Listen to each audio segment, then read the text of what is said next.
कौशिक और आज हम बात करेंगे कि क्या अगर कोई लड़का किसी लड़की से शादी का वादा करता है, उसके साथ सेक्सुअल इंटरकोर्स करता है और बाद में शादी का वादा तोड़ देता है, उस लड़की से शादी नहीं करता है, तो क्या इसे रेप माना जाएगा। लेकिन उससे पहले एक इम्पॉर्टेंट बात कि अगर आपने हमारा YouTube चैनल अभी तक सब्सक्राइब नहीं किया है तो प्लीज़ हमारा YouTube चैनल सब्सक्राइब कीजिए ताकि हम आपको ऐसे ही लीगल अपडेट्स देते रहें।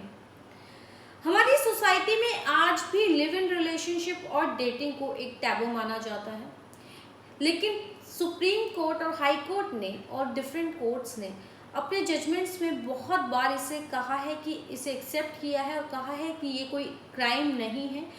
कोई भी दो लोग जो कि बालिग हैं, मेजर हैं, अपनी मर्जी के अनुसार किसी भी व्यक्ति के साथ बिना शादी किए रह सकते हैं और अपनी मर्जी से कंसेंट के साथ एक दूसरे के साथ सेक्सुअल इंटरकोर्स कर सकते हैं। तो रेप कब माना जाता है? अगर कोई भी पुरुष किसी महिला के साथ उसकी इच्छा के विरुद्ध, उसकी कंसेंट या विल के अगेंस्ट जाकर सेक्सुअल इंटरकोर्स करता है तो इसे रेप माना जाता है। सेक्शन 375 और 376 of Indian penal code rape के ऑफेंस को डील करते हैं। अगर किसी भी महिला की इच्छा के विरुद्ध, उनकी कंसेंट के अगेंस्ट, उनके विल के अगेंस्ट अगर उनके साथ सेक्सुअल इंटरकोर्स किया जाता है तो इसे रेप कहा जाता है। अगर कोई भी पुरुष किसी महिला के साथ ये वादा करता है कि वो उनसे शादी करेगा और उनकी इंटेंशन स्टार्टिंग से ही शादी की नहीं है और सिर्फ वादा करते हैं सिर्फ सेक्सुअल इंटरकोर्स के लिए, तो इसे रेप माना जाएगा।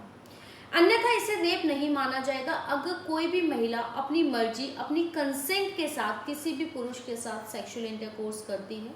और बाद में किसी भी कारण से वो पुरुष उस महिला के साथ शादी नहीं कर पाता है, तो इसे रेप नहीं माना जाएगा। सुप्रीम कोर्ट ने अपने जजमेंट में कई बार ये साफ किया है कि अगर कोई भी व्यक्ति किसी महिला के साथ शादी का वादा करता है और उनकी शादी करने की मंशा थी, इंटेंशंस थी, लेकिन किसी भी कारण से अगर वो शादी नहीं कर पाते हैं तो और उनके साथ उन्होंने उस महिला के साथ सेक्सुअल इंटरकोर्स किया था उस महिला की मर्जी के साथ, उस महिला ने सिर्फ शादी के वादे के आधार पर सेक्सुअल इंटरकोर्स नहीं किया था,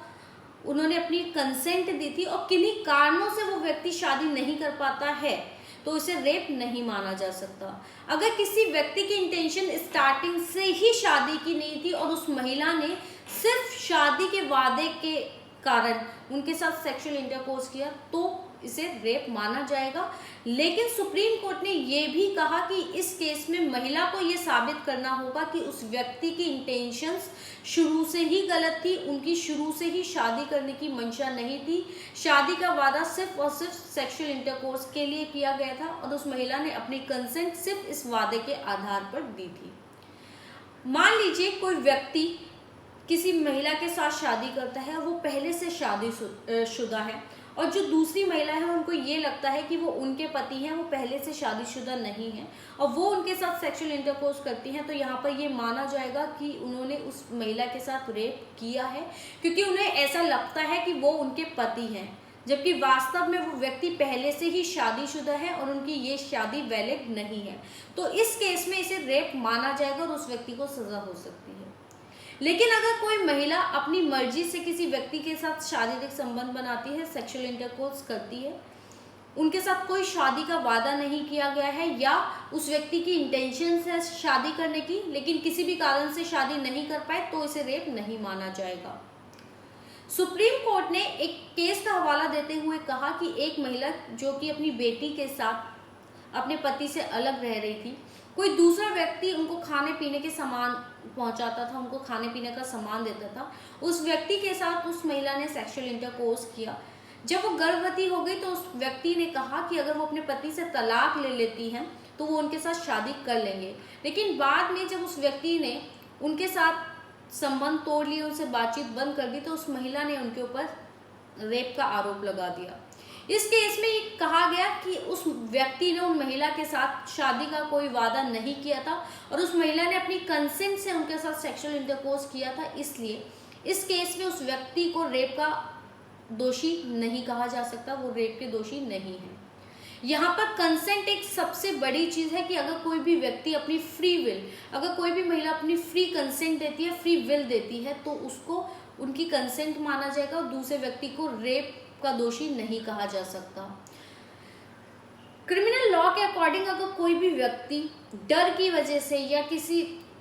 धोखे की वजह से या किसी बच्चे की सहमति लेता है या किसी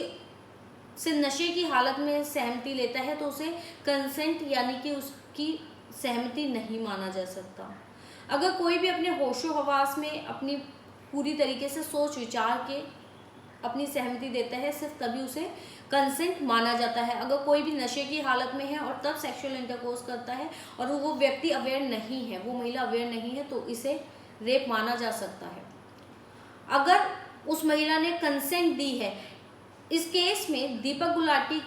वर्सेस स्टेट ऑफ हरियाणा के केस का भी हवाला दिया गया, जहां पर एक महिला